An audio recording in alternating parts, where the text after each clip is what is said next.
கர்த்தருக்கு ஸ்தோத்திரம் உண்டாவதாக. இன்றைக்கு ஜூன் மாதம் இந்த 8ஆம் தேதி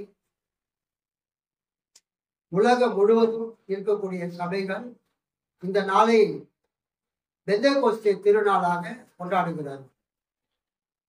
இந்த நாள் சபையினுடைய பிறந்த நாள். அல்லேலூயா. சபை கிபி 29 அல்லது கிபி 30 இந்த பெந்தேகோஸ்தே நாள்ல எருசலேமிலே தோன்றினது. அந்த நாளில் இருந்து இந்த 2025 இந்த பெந்தேகோஸ்தே நாள் வரை கர்த்தர் சபையை வழிநடத்தி வருகிறார், பராமரித்து வருகிறார், பாதுகாத்து வருகிறார். ஆக இந்த நாளிலே கர்த்தர் நம்ம கொடுத்த இந்த நல்ல வாய்ப்புக்காக எல்லாரும் கையில தட்டி கர்த்தரை ஸ்தோத்திரம் பண்ணுங்க. செய்திக்காக தெரிந்து கொண்ட வேத பகுதி யோவேல் தீர்க்கதரிசன புஸ்தகம் 2வது அதிகாரம் 28 32. யோவேல் 2:28 32. ஆண்டவரின் நாள். அதற்கு பின்பு நான் வாழ்ந்த யாவர் மேலும் என் ஆவியை பொழிந்தருளுவேன்.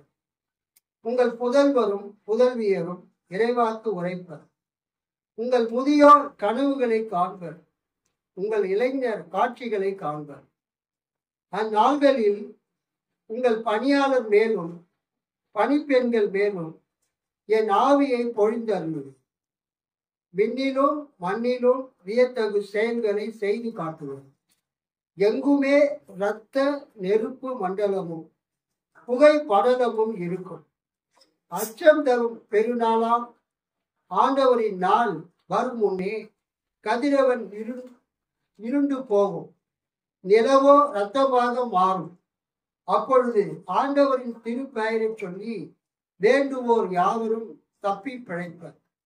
ஏனெனில் ஆண்டவர் கூறிய வண்ணமே சியோன் மலையிலும் எருசலேமிலும் எஞ்சி இருப்போர் வாழ்வடைவர்.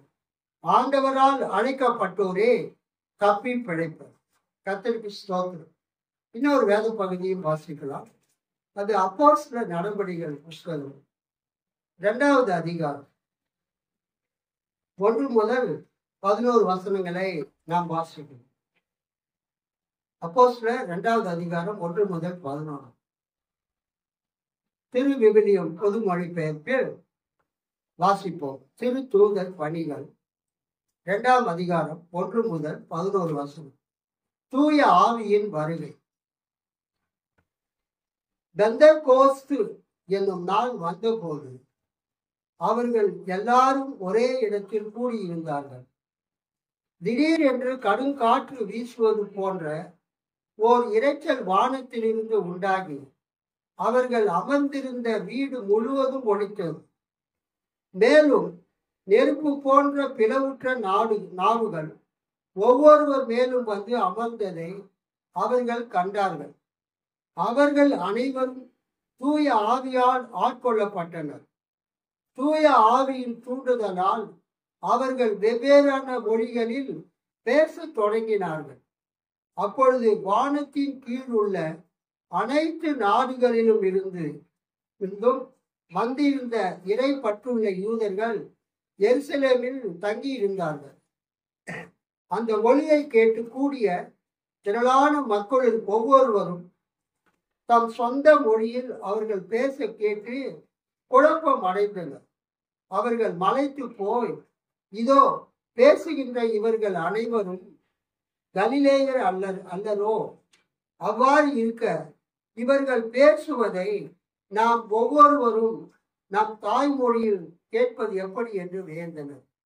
பார்த்தரும் மேதியரும் ஏலாமியரும் மெசொப்பொத்தேமியா, யூதேயா, கப்பத்தோக்கியா, போந்து, ஆசியா ஆகிய நாடுகளில் வாழ்கின்றவர்களும் பிரிகியா, பம்பிலியா, எகிப்து நாட்டினரும் சிரேன் நகரை அடுத்த லிபியாவின் பகுதிகளில் வாழும் மக்களும் ரோமையிலிருந்து வந்து தங்கியிருப்போரும் யூதரும் யூதம் தழுவியோரும் கிரேத்தரும் அராபியரும் ஆகிய நாம் நம் மொழிகளிலேயே கடவுளின் மாபெரும் செயல்களை இவர்கள் பேச கேட்கிறோமே என்றனர். 12-13 சேர்த்து வாசிக்கிறோம். எல்லாரும் மலைக்கு போய் இதன் பொருள் என்ன என்று ஒருவரோடு ஒருவர் கேட்டவாறு மனம் குழம்பி நின்றனர். இவர்கள் இனிய மதுவை நிரம்ப குடித்துள்ளார்கள் என்று மற்றவர்கள் ஏளனம் செய்தார்கள். அல்லேலூயா, அல்லேலூயா, அல்லேலூயா. கர்த்தருக்கு ஸ்தோத்திரம் உண்டாவதாக. இந்த அப்போஸ்தலர் நடபடிகள் புஸ்தகம் 2ஆம் அதிகாரம் 1ஆம் வசனம் எப்படி ஆரம்பிக்கிறது? பழைய திருப்பதி பெந்தேகோஸ்து என்னும் நாள் வந்த போது. அல்லேலூயா, பெந்தேகோஸ்து என்னும் நாள் வந்த போது. அந்த வசனத்தை வாசிங்க. அப்போஸ்தலர் 2:1. பெந்தேகோஸ்தே என்னும் நாள் வந்தபோது அவர்கள் எல்லாரும் ஒருமனப்பட்டு ஓரிடத்தில் வந்திருந்தார்கள். இயேசு உயிர்த்தெழுந்த பிறகு 40 நாட்கள் தன்னுடைய சீடர்களுக்கு காட்சியளித்தார். அதன் பிறகு அவர் பரலோகத்துக்கு எடுத்துக்கொள்ளப்பட்டார். அல்லேலூயா, கர்த்தருக்கு ஸ்தோத்திரம். பரமேறி சென்றார். அது டே ஆஃப் அசென்ஷன் என்று அழைக்கப்படுகிறது.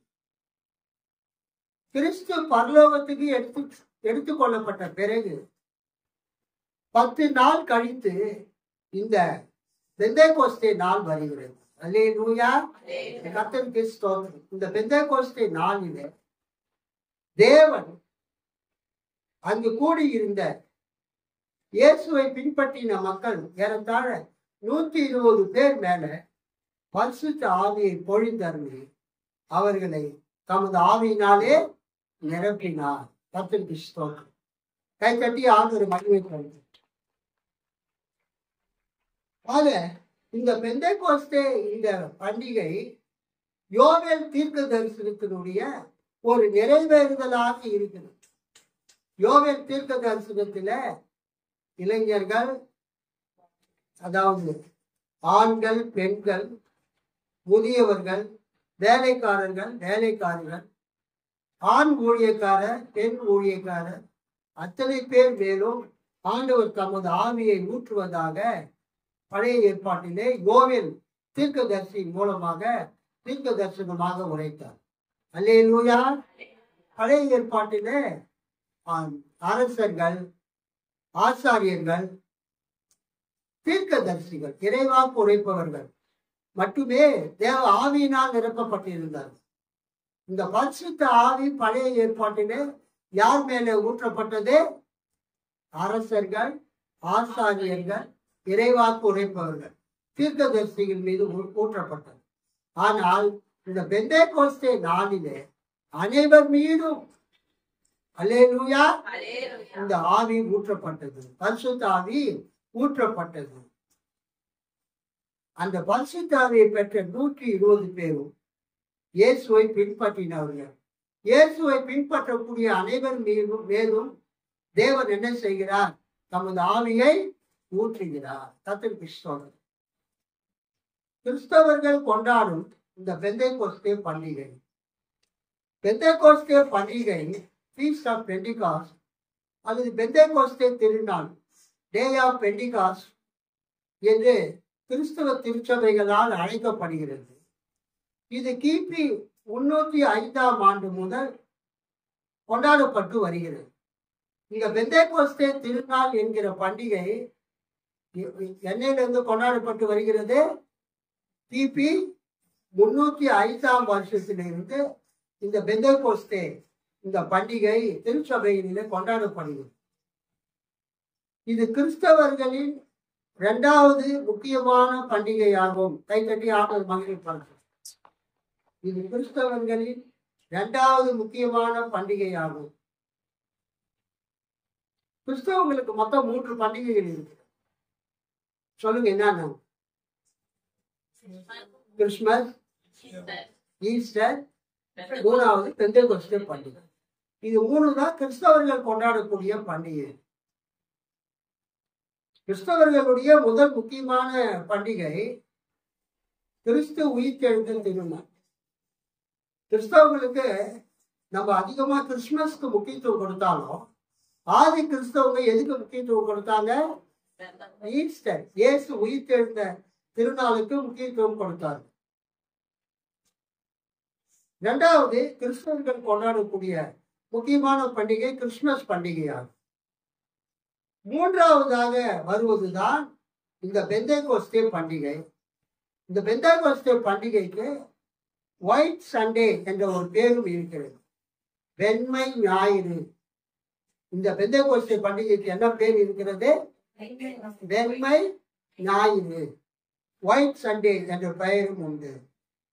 பெந்தேகோஸ்தே திருநாளில் திருமுழுக்கு பெற்றவர்கள், ஞான ஸ்நானம் பெற்றவர்கள் அனைவரும் வெண்ணிற அங்கிகளை, வெண்மையான அங்கிகளை, ஆடைகளை, வஸ்திரங்களை அணிந்து இறை வழிபாட்டிற்கு ஆலயத்துக்கு வருவார்கள். அக்காலத்திலே அவங்க ஒரு அங்கி அணிகிற பழக்கம் இருந்தது. வெளிநாட்டுலாம் நீங்க போனீங்கன்னா, மத்திய கிழக்கு நாடுகளுக்கு, அந்த கல்ஃப் கண்ட்ரிஸ்க்குலாம் போனா அவங்க என்ன ட்ரெஸ் அணிஞ்சிட்டு இருக்கிறாங்க?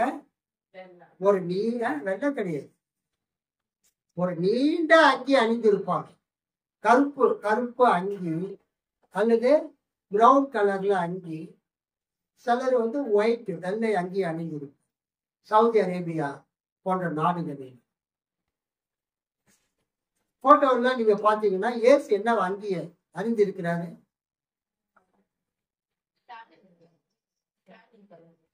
Brown colour. இயேசு என்ன அங்கி அணிந்திருப்பாரு? பிரவுன் கலர் அங்கி தான் இயேசு அணிந்திருப்பார் போட்டோஸ்.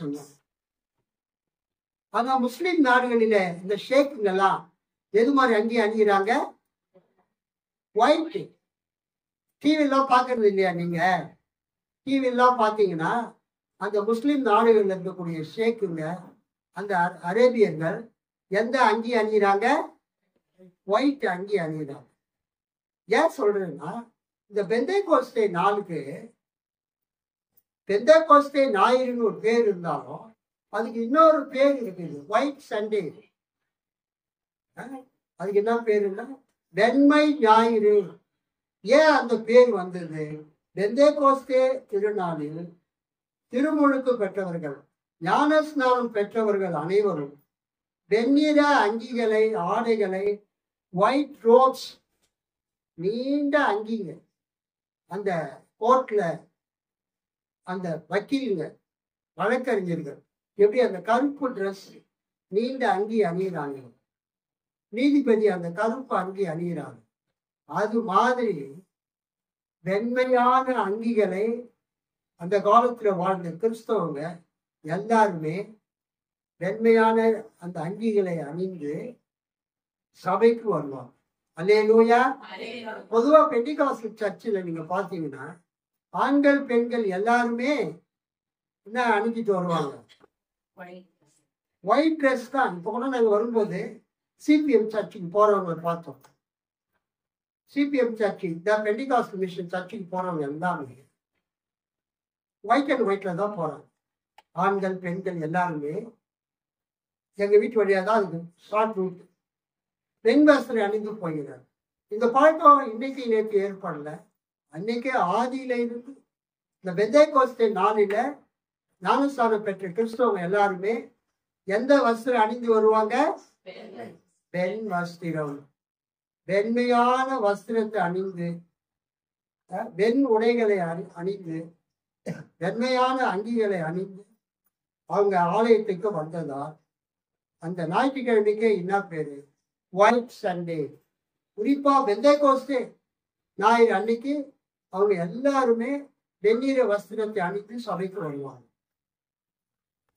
பெந்தேகோஸ்தே திருநாளில் இறை வழிபாட்டில் ஆலயத்தினுடைய பீடங்களில் லிட்டர்ஜிக்கல் கலர், ரெட் கலர் பயன்படுத்தப்படும், சிவப்பு பயன்படுத்தப்படும். கர்த்தருக்கு ஸ்தோத்திரம்.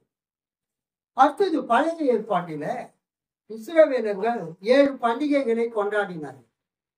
பழைய ஏற்பாட்டிலே இஸ்ரவேலர்கள் எத்தனை பண்டிகை கொண்டாடினாங்க? 7 பண்டிகைகள்.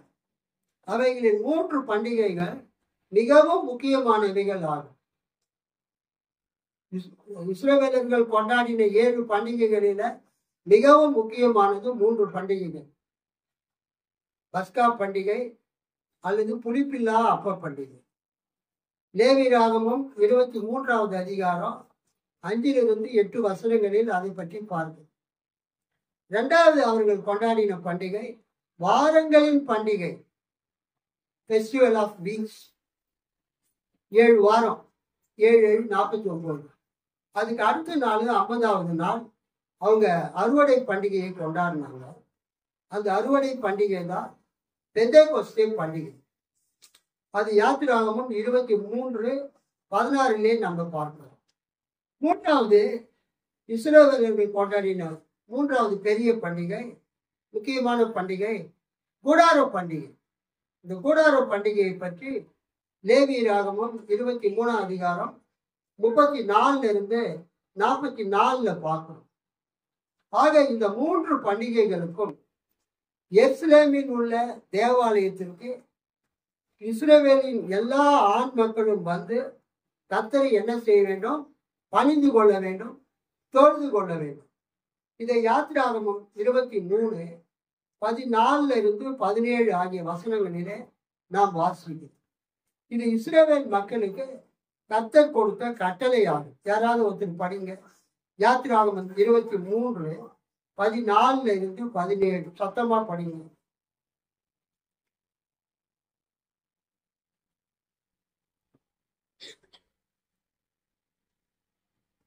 வருஷத்தில் 3 தரம் எனக்கு பண்டிகை ஆசரிப்பாயாக. வருஷத்தில் 3 தரம் எனக்கு பண்டிகை ஆசரிப்பாயாக. அப்ப பண்டிகையை புளிப்பில்லா அப்ப பண்டிகையை கொண்டாடி கட்டளையிட்டபடியே ம் குறித்த காலத்தில் 7 நாள் புளிப்பில்லா அப்பம் புசிப்பாயாக. ம் அந்த மாதத்தில் எகிப்திலிருந்து புறப்பட்டாயே, என் சந்ததியில் வெறுங்கையாய் வர வேண்டாம். ம் நீ வயல் விதைத்த உன் பயிர் வேலைகளின் முதல் பலனை செலுத்துகிற அறுப்பு கால பண்டிகையையும். 2வது அறுப்பு கால பண்டிகை. அறுப்பு காலத்துல முதலாவது அறுத்ததை யாருக்கு கொடுக்கணும்? கர்த்தருக்கு காணிக்கையாக கொடுக்கணும். அது முதல் பலன். உங்களுடைய வயல்வெளியில நீங்க அறுவடை செய்யறதுக்கு முன்னால முதலாவது ஒரு பகுதி அறுவடை செய்து அதை என்ன செய்ய வேண்டும்? கர்த்தருடைய ஆலயத்தில் கொண்டு வந்து காணிக்கையாக செலுத்த வேண்டும். அது அறுப்பின் பண்டிகை, ஹார்வெஸ்ட் ஃபெஸ்டிவல். அந்த அறுப்பின் பண்டிகையில வயலில் விளைந்த முதலாவது பலனை, முதல் பலனை கர்த்தருக்கு காணிக்கையாக கொண்டு வந்து கொடுக்க வேண்டும். அப்புறம் படிமா. வருஷ முடிவிலே நீ வயலில் உன் வேலைகளின் பலனை சேர்த்து தீர்த்த போது சேர்ப்பு கால பண்டிகையை ஆசரிப்பாயாக. வருஷத்தில் 3 தரம் உன் ஆண்டவர் மக்கள் எல்லாரும் கர்த்தராகிய ஆண்டவருடைய சந்ததியில் வர கடவர்கள். கர்த்தருக்கு ஸ்தோத்திரம். இந்த கட்டளையை வருஷத்துல 3 தடவை இஸ்ரவேல் மக்கள் எங்க வர வேண்டும்? கர்த்தருடைய ஆலயத்துக்கு வர வேண்டும். இஸ்ரவேல் மக்களுக்கு ஆலயம் எங்க இருந்தது? எருசலேமில் இருந்தது. அவங்க உலகம் முழுவதும் வசித்தாங்க. 3 கண்டங்களில இருந்தாங்க. ஆப்பிரிக்கா கண்டத்துல, ஆசியா கண்டத்துல, ஐரோப்பா கண்டத்துல, உலகம் முழுவதும் அவர்கள் வசித்தார்கள். கர்த்தர் சொல்றாரு, நீ உலகத்துல எந்த இடத்துல வசித்தாலும் வருஷத்துல 3 தடவை எங்க வரணும்? எருசலேமுடைய ஆலயத்துக்கு நீங்க வரணும். இந்த 3 பண்டிகைக்கும் நீங்க வரணும். என்னென்ன பண்டிகைக்கு அவங்க வரணும்? முதலாவது பஸ்கா பண்டிகை. அதுக்கு இன்னொரு பேரு புளிப்பில்லாத அப்ப பண்டிகை. 2வது பண்டிகை வாரங்களின் பண்டிகை. அதுக்கு இன்னொரு பேரு அறுவடை பண்டிகை. அதுதான் கிரேக்க பெயர் பெந்தேகொஸ்தே பண்டிகை. 3வது பண்டிகை கூடார பண்டிகை. அல்லேலூயா. அவங்க எகிப்தில இருந்து கானான் தேசம் வரும்போது கூடாரங்கள்ல குடியிருந்தாங்க. அதை நினைவு கூறக்கூடிய பண்டிகை கூடார பண்டிகை. அது லேவியராகமம் 23 34 இருந்து 44 இருக்கிறது. ஆக இந்த 3 பண்டிகைகளுக்கும் யூதர்கள் உலகத்துல எந்த இடத்துல இருந்தாலும் அவங்க எருசலேம்ல வந்து கர்த்தரை என்ன பண்ணணும்? பணிந்து கொள்ள வேண்டும். கை கட்டி ஆளுநரை மகிமைப்பாங்க. இந்த பஸ்கா பண்டிகையும் இந்த பெந்தேகோஸ்தே பண்டிகையும் பக்கத்துல வரும். பஸ்கா பண்டிகையும் பெந்தேகோஸ்தே பண்டிகையும் எப்படி வருங்க? பக்கத்துல வரும். பஸ்கா பண்டிகையில இருந்து 50வது நாள் இந்த பெந்தேகோஸ்தே பண்டிகை. அல்லேலூயா, கர்த்தருக்கு ஸ்தோத்திரம். அடுத்தது பஸ்கா பண்டிகை. பஸ்கா பண்டிகைக்கு அடுத்த நாளில் இருக்கு 50ஆம் நாளில் வாரங்களின் பண்டிகை, ஃபெஸ்டிவல் ஆஃப் வீக்ஸ் என்கிற அறுப்பின் பண்டிகையை, ஹார்வெஸ்ட் ஃபெஸ்டிவலை இஸ்ரவேலர்கள் கொண்டாடினார்கள். அதை அவர்கள் எபிரேய மொழியில்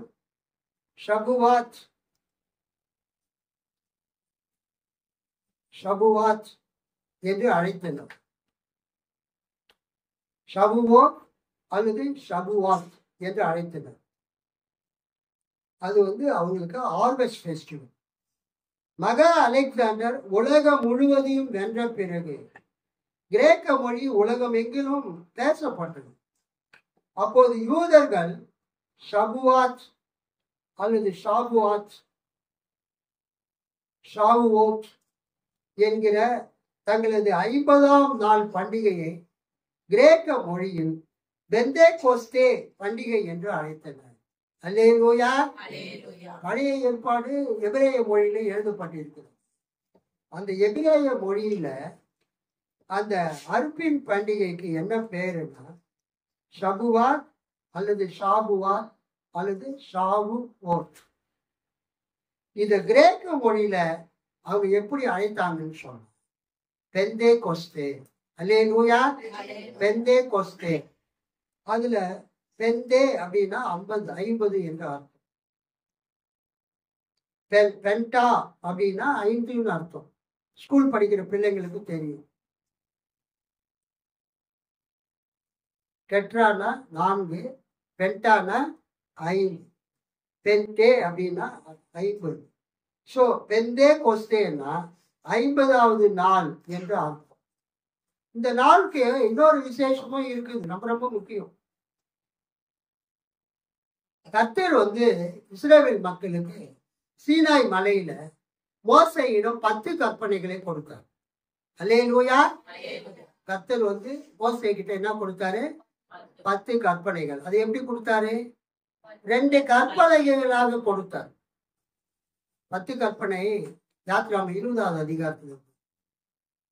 அந்த 20வது அதிகாரத்தில் இருக்கிற அந்த 10 கற்பனை ஆண்டவர் 2 பலகைகளிலே எழுதி கொடுத்தார். முதல் பலகை என்னன்னா, மனிதன் தேவனுக்கு செய்ய வேண்டிய கடமை. 2வது கற்பலகை என்ன இருக்குதுன்னா, ஒரு மனிதன் இன்னொரு மனிதனுக்கு செய்ய வேண்டிய கடமை. அல்லேலூயா. சோ இந்த 10 கற்பனைய நம்ம எப்படி பிரிக்கலாம்? 2ஆ பிரிக்கலாம். ஒண்ணு மனிதர்கள் தேவனுக்கு செய்ய வேண்டிய கடமைகள், தேவனுக்கு கீழ்ப்படிய வேண்டிய காரியங்கள். 2வது கற்பலகையில ஒரு மனிதன் இன்னொரு மனிதனுக்கு செய்ய வேண்டிய கடமைகள். அதுதான் இயேசு அந்த 10 கற்பனைய 2ஆ சுருக்கி சொல்லிட்டார். என்ன சொன்னாரு? உன் தேவனாகிய கர்த்தரிடத்தில் உன் முழு இருதயத்தோடும், உன் முழு பலத்தோடும், உன் முழு ஆத்மாவோடும் நீ நேசிக்க வேண்டும், அன்பு கூற வேண்டும். முதலாவது கற்பனை. 2வது கற்பனைகள் என்ன இருக்குது? ஒரு மனுஷன் இன்னொரு மனிதனுக்கு செய்ய வேண்டிய கடமை. அது என்னது? அது உன்னை போல் பிறனையும் நேசிப்பாயாக. Love your neighbour. ஸோ அந்த 10 கற்பனைகள், அந்த நியாயப்பிரமாணம் முழுவதுமே இந்த 2 கற்பனைகள்ல, இயேசுவின் கற்பனைகள்ல அடங்கிவிட்டது. நீ தேவனை நேசித்தால் தேவன் சொல்றதெல்லாம் நீ செய்யணும். நீ உன்னுடைய நண்பரை, உன் சிநேகிதரை, உனக்கு அடுத்திருப்பவர்களை நேசித்தா அவங்களுக்கு நீ என்ன பண்ண மாட்ட? எந்த தொந்தரவும் கொடுக்க மாட்ட. உன்னை நீ நேசிக்கிறது மாதிரி அவங்களையும் நீ நேசிப்பாய். அல்லேலூயா சொல்லாமா? இந்த கற்பனைகளை 10 கட்டளைகளை 10 கமாண்ட்மெண்ட்ஸை சீனாய் மலையில மோசேக்கு தேவன் கொடுத்தது இந்த நாள் தான். அல்லேலூயா. எந்த நாளே? இந்த பெந்தேகோஸ்தே நாள். இந்த ஷபுவாத் அல்லது ஷாபுவாத் என்று சொல்லப்படக்கூடிய இந்த பெந்தேகோஸ்தே நாள்ல, இந்த 50வது நாள்ல கர்த்தர் சீனாய் மலையில அந்த 2 கற்பலகைகளை 10 கமாண்ட்மெண்ட்ஸ் எழுதின அந்த 2 ஸ்டோன் டேப்லெட்ஸை கற்பலகையில எழுதப்பட்ட அந்த 10 கட்டளைகளை மோசே கிட்ட கொடுத்தார். நியாயப்பிரமாணத்துக்கு ஒரு பேரு, தோரான்னு ஒரு பேரு. நியாயப்பிரமாணம் தோரா கொடுக்கப்பட்டது இந்த நாளில்தான். இஸ்ரவேலர்கள் எகிப்திலிருந்து விடுவிக்கப்பட்டு சீனாய் மலை அடிவாரத்தில் வந்து சேர்ந்ததற்கு பின்பு யாத்திராகமம் 19வது அதிகாரம் 11ஆம் வசனம் 16ஆம் வசனம், அப்புறம் 24வது அதிகாரம் 12லிருந்து 18 வசனம், அப்புறம் 31வது அதிகாரம் 18ஆம் வசனம். இந்த வசனங்களிலே அவங்க சீனாய் மலை அடிவாரத்தில் வந்து சேர்ந்த பிறகு எகிப்து தேசத்திலிருந்து புறப்பட்ட இந்த 50வது நாளிலே கர்த்தர் மோசேயிடம் 10 கட்டளைகள் எழுதப்பட்ட 2 கற்பலகைகளை கொடுத்தார். அல்லேலூயா. இஸ்ரவேலர்கள் எகிப்திலிருந்து புறப்பட்டு சீனாய் மலைக்கு வந்து சேர்ந்த 50வது நாள்ல எதை கொடுத்தாரு? 2 கற்பலகைகளை கொடுத்தார் மோசேக்கு. அதுல என்ன எழுதப்பட்டு இருந்தது? 10 கட்டளைகள் எழுதப்பட்டிருந்தது. ஒரு கற்பலகையில 4 கற்பனைகள் இருந்தது, கட்டளைகள். இன்னொரு 2வது கற்பலகையில 6 கட்டளைகள் இருக்கு. 50ஆம் நாளில் கர்த்தர் மோசேயிடம் 10 கட்டளைகள் எழுதப்பட்ட 2 கற்பலகைகளை கொடுத்தார். சீனாய் மலையில் நியாயப்பிரமாணத்துக்கு இங்கிலீஷ்ல லா, எபிரேய வார்த்தை தோரா. சீனாய் மலையில் நியாயப்பிரமாணம் இந்த 50ஆம் நாளில் கொடுக்கப்பட்டதால் மோசேயிடம் யூதர்கள் அந்நாளை அறுவடை திருநாளாக மட்டும், ஹார்வெஸ்ட் ஃபெஸ்டிவலாக மட்டும் கொண்டாடாமல் நியாயப்பிரமாணம் இஸ்ரவேல் மக்களுக்கு கொடுக்கப்பட்ட நாளாக கருதி அந்த நாளுக்கு அதிக முக்கியத்துவம் கொடுத்தனர். கைகளை தட்டி ஆடலை.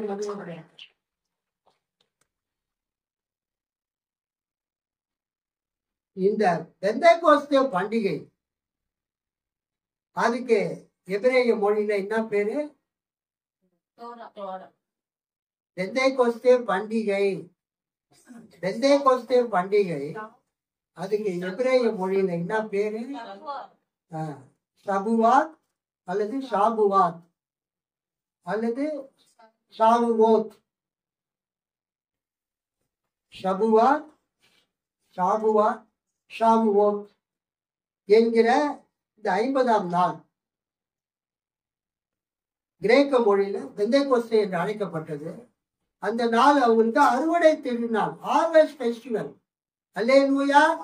தங்கள் வயலில் விளைந்த கோதுமை, பார்லி, தங்கள் தோட்டத்தில் விளைந்த மரத்திலே கொடிகளிலே விளைந்த கனிகள், அத்தி பழம், திராட்சை பழம், அப்புறம் மாதுளம் பழம், அப்புறம் கோதுமை, வார்கோதுமை, இவைகளில் விளைந்ததுல முதற் பலன்களை, அல்லேலூயா, மரத்துல முதலாவது பழுத்த பழம்,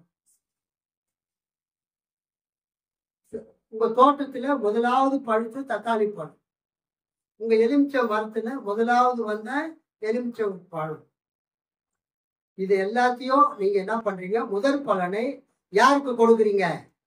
கர்த்தருக்கு கொடுக்கணும். ஹார்வெஸ்ட் முழுவதுமே கர்த்தர் நமக்கு கொடுத்ததுதான். நம்முடைய அறுவடை எல்லாமே கர்த்தர் நமக்கு கொடுத்ததுதான். அதுல ஒரு பகுதிய முதற் பலனாக கர்த்தருக்கு போய் அவங்க காணிக்கை கொடுத்தாங்க. அதுக்கு என்ன பேருன்னா அறுவடை பண்டிகை. அல்லேலூயா. முதற் பலன் பண்டிகை என்று அவங்க பேர் சொன்னாங்க.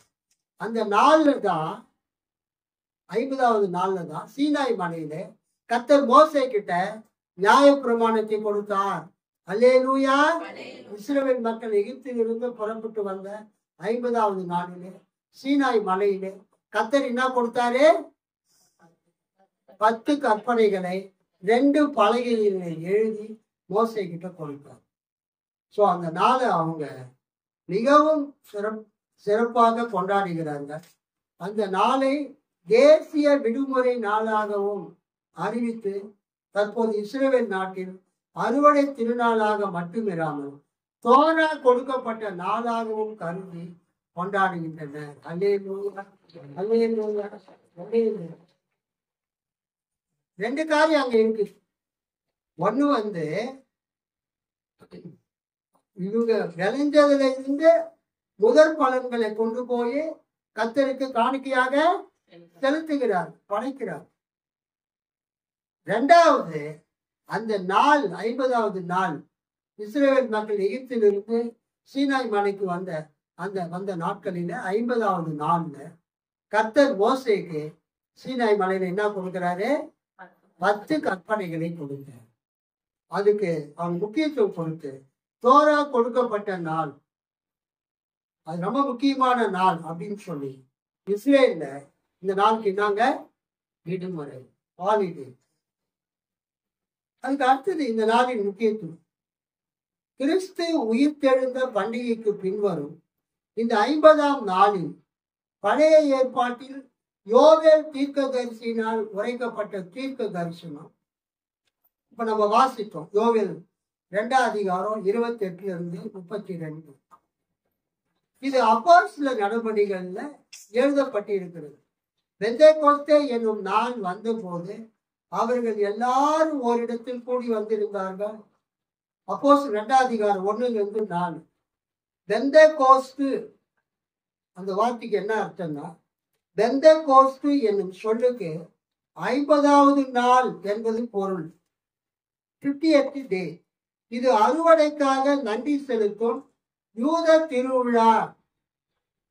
வயல்வெளியில நல்லா விளைஞ்சி அறுவடை ஆகிற நேரத்துல ஆண்டவருக்கு ஹார்வெஸ்டுக்காக அறுவடைக்காக நன்றி செலுத்தும் யூத திருவிழா. பஸ்கா விழாவுக்கு பின் 50வது நாள் இது கொண்டாடப்பட்டது. அல்லேலூயா சொல்லாமா? அல்லேலூயா. பெந்தேகோஸ்து என்னும் நாள் வந்தபோது அவர்கள் எல்லாரும் ஒரே இடத்தில் கூடியிருந்தார்கள். திடீரென்று கடுங்காற்று வீசுவது போன்ற ஒரு இரைச்சல் வானத்திலிருந்து உண்டாகி அவர்கள் அமர்ந்திருந்த வீடு முழுவதும் ஒலித்தது. மேலும் நெருப்பு போன்ற பிளவுற்ற நாவுகள் ஒவ்வொருவர் மேலும் வந்து அமர்ந்ததை அவர்கள் கண்டார்கள். அவர்கள் அனைவரும் தூய ஆவியால் ஆட்கொள்ளப்பட்டனர்.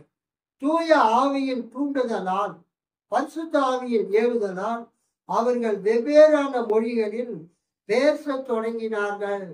அல்லேலூயா சொல்லாமா? இன்னைக்கு கூட பரிசுத்த ஆவியானவர் மக்கள் மீது வந்து இறங்கும் போது மக்கள் பரிசுத்த ஆவியால் நிரப்பப்பட்டு அந்நிய பாஷைகளை பேசுறாங்க. கைத்தட்டி ஆண்டவர் மகிழ்வு படைக்கணும். அந்நிய பாஷை நம்மளே பேசக்கூடாது, நம்மளால பேசவும் முடியாது.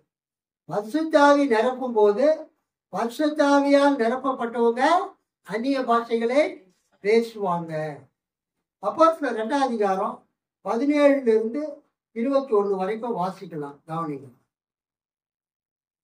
பெந்தேகோஸ்து நாளில் பேதுருவினுடைய அருள்முறை. இது இறைவாக்கினர் யோவேல் கூறிய நிகழ்ச்சியே. பேதுரு சொல்றாரு, இப்ப நீங்க பாக்குறீங்க ஜனங்க எல்லாரும் வெவ்வேறு பாஷையில பேசுறாங்க. இது தீர்க்கதரிசி யோவேல் கூறின நிகழ்ச்சி. அவர் மூலம் கடவுள் கூறியது, இறுதி நாளில் கடைசி நாளில் நான் மாம்சமான யாவர் மேலோ என் ஆவியை ஊற்றுவேன். இறுதி நாட்களில் நான் மாந்தர் யாவர் மேலும் என் ஆவியை பொழிந்தருளுவேன். உங்கள் புதல்வரும் புதல்வியரும் இறைவாக்கு உரைப்பர். உங்கள் இளைஞர் காட்சிகள் காண்பர். உங்கள் முதியோர் கனவுகள் காண்பர். ஆம், அந்நாள்களில் என் பணியாளர் மேலும் என் பணிப்பெண்கள் மேலும் என் ஆவியை பொழிந்தருளுவேன். அவர்களும் இறைவாக்கு உரைப்பார்கள். இன்னும் மேலே வானத்தில் அரும் செயல்களையும் கீழே வையத்தில் இரத்தம், நெருப்பு, புகைப்படலும் ஆகிய அடையாளங்களையும் கொடுப்பேன். ஒளிமயமான பெருநாளாகிய ஆண்டவரின் நாள் வரும் முன்னே கதிரவன் இருண்டு போகும், நிலவோ இரத்த நிறமாக மாறும். அப்பொழுது ஆண்டவரின் திருப்பெயரை சொல்லி வேண்டுவோர் யாவரும் தப்பி பிழைப்பர். அல்லேலூயா, கர்த்தருக்கு ஸ்தோத்திரம். சோ யோவேல் தீர்க்கதரிசி சொன்ன தீர்க்க தரிசனம் இந்த பெந்தேகோஸ்தே நாளில் நிறைவேறியது. பெந்தேகோஸ்தே நாளில் எருசலேமில் மேல் அறையில் கூடியிருந்த 120 பேர்கள் கூடியிருந்த அறை முழுவதையும் கடவுளின் பிரசன்னம் நிரப்பியது. அதன் அடையாளமே பலத்த காற்று அடிக்கும் முழக்கம், இரைச்சல் வானத்திலிருந்து உண்டாகி அவர்கள் உட்கார்ந்திருந்த வீடு முழுவதும் ஒலித்தது. நெருப்பு போன்ற பிளவுற்ற நாவுகள் ஒவ்வொருவர் மேலும் வந்து அமர்ந்தது. கடவுள் தமது தூய ஆவியை அங்கு கூடியிருந்த ஒவ்வொருவர் மீதும் ஊற்றினார். அவர்கள் அனைவரும் தூய ஆவியால் ஆட்கொள்ளப்பட்டனர். தூய ஆவியின் தூண்டுதலால் அவர்கள் ஒவ்வொருவரும் வெவ்வேறான மொழிகளில் பேச தொடங்கினார்கள். இது எசேக்கியேல் தீர்க்கதரிசியின் மூலமாக கடவுள் பேசின தீர்க்க தரிசன நிறைவேறுதல் என்று நாம் கூறலாம். எசேக்கியேல் 36:27 கர்த்தர் கூறுகிறார், உங்கள் உள்ளத்திலே என் ஆவியை வைத்து உங்களை என் கட்டளைகளில் நடக்கவும் என் நியாயங்களை கை கொள்ளவும் அவைகளின் படி செய்யவும் பண்ணுவேன். அல்லேலூயா. கிறிஸ்துவ திருச்சபை இந்த பெந்தேகோஸ்தே திருநாளில் தான் தோன்றியது. Christianity began on the day of Pentecost. The birthday of the church is the day of Pentecost. நான் ஏற்கனவே சொன்னது போல திருச்சபை உதயமான நாள், தோன்றிய நாள் கிபி 29, அந்த கிபி 30 பெந்தேகோஸ்தே நாள். இந்த பெந்தேகோஸ்தே திருநாள் ஞாயிற்றுக்கிழமையில் தான் வரும் என்பது குறிப்பிடத்தக்கது. திருச்சபை தோன்றிய நாள் ஞாயிற்றுக்கிழமை என்பதால் கிறிஸ்தவர்கள் உயிர்த்தெழுந்த கிறிஸ்துவை ஞாயிற்றுக்கிழமைகளில் தொழுது கொள்கின்றனர். ஆமென், அல்லேலூயா. யூதர்கள் கர்த்தரை தொழுது கொள்ளக்கூடிய நாள் ஓய்வு நாள். யூதர்கள் என்னைக்கு கர்த்தரை தொழுது கொள்வாங்க? இப்பதானே சொன்னேன், ஓய்வு நாள். பிரசங்கத்தை கவனிக்கிறீங்களா? நான் கேள்வி கேட்கும் போது நீங்க பதில் சொல்லலைன்னா நான் பிரசங்கத்தை நீங்க என்ன பண்ணல, கவனிக்கலன்னு அர்த்தம். யூதர்கள் என்றைக்கு கர்த்தரை தொழுது கொள்வார்கள்? ஓய்வு நாள்ல. ஓய்வு நாள் என்பது சனிக்கிழமையை குறிக்கும். ஞாயிறு, திங்கள், செவ்வாய், புதன், வியாழன், வெள்ளி, சனி. சோ வாரத்தின் முதல் நாள் ஞாயிற்றுக்கிழமை, வாரத்தின் 7வது நாளே சனிக்கிழமை. அதுதான் யூதர்களுக்கு ஓய்வு நாள். அன்னைக்குதான் அவங்க கோயிலுக்கு போவாங்க, ஆலயத்துக்கு போவாங்க, கடவுளை பணிந்து கொள்வாங்க. ஆனா இயேசு உயிர்த்தெழுந்தது ஒரு ஞாயிற்றுக்கிழமை. அல்லேலூயா. இயேசு என்னைக்கு உயிர்த்தெழுந்தாரு? வாரத்தின் முதல் நாள் அதிகாலையிலே இயேசு உயிர்த்தெழுந்தார். அது ஒரு ஞாயிற்றுக்கிழமை. பெந்தேகோஸ்தே பண்டிகை என்னைக்கு வந்தது? அதுவும் ஞாயிற்றுக்கிழமை. அன்னைக்குதான் சபை உருவானது. 120 பேர் மேல ஆவியானவர் வலிமையா இறங்கி அவங்க ஆவியில நிறைந்து அந்நிய பாஷைகளை பேசி கர்த்தரை மகிமைப்படுத்தினாங்க. அல்லேலூயா. அன்றைக்கு பேதுரு பேசின பிரசங்கத்தை கேட்டு 3000 பேர் ரட்சிக்கப்பட்டாங்க. 3000 பேரும் ஞானஸ்தானம் எடுத்தாங்க. ஆக நாம் அறிந்து கொள்ள வேண்டிய சத்தியம், இயேசு உயிர்த்தெழுந்த நாள் ஒரு ஞாயிற்றுக்கிழமை. பரிசுத்த ஆவியானவர் இறங்கின நாள் அது பெந்தேகோஸ்தே நாள், அதுவும் ஒரு ஞாயிற்றுக்கிழமை. பேதுருவின் பிரசங்கத்தை கேட்டு 3000 பேர் ரட்சிக்கப்பட்ட நாள், அதுவும் ஞாயிற்றுக்கிழமை. அந்த 3000 பேரும் ஞானஸ்தானம் எடுத்து சபையில சேர்ந்த நாள், அதுவும் ஞாயிற்றுக்கிழமை. ஆகவே கிறிஸ்துவ சபைகளுக்கு ஆராதனை நாள் ஞாயிற்றுக்கிழமையாக மாறிச்சு. எல்லாரும் கரைகளை தட்டி அதனால்தான் நம்ம ஒவ்வொரு ஞாயிற்றுக்கிழமையும் கர்த்தரை ஆராதித்து சபைக்கு வருகிறோம். கர்த்தர் உங்களை ஆசீர்வதிப்பாராக. God bless you all. Amen.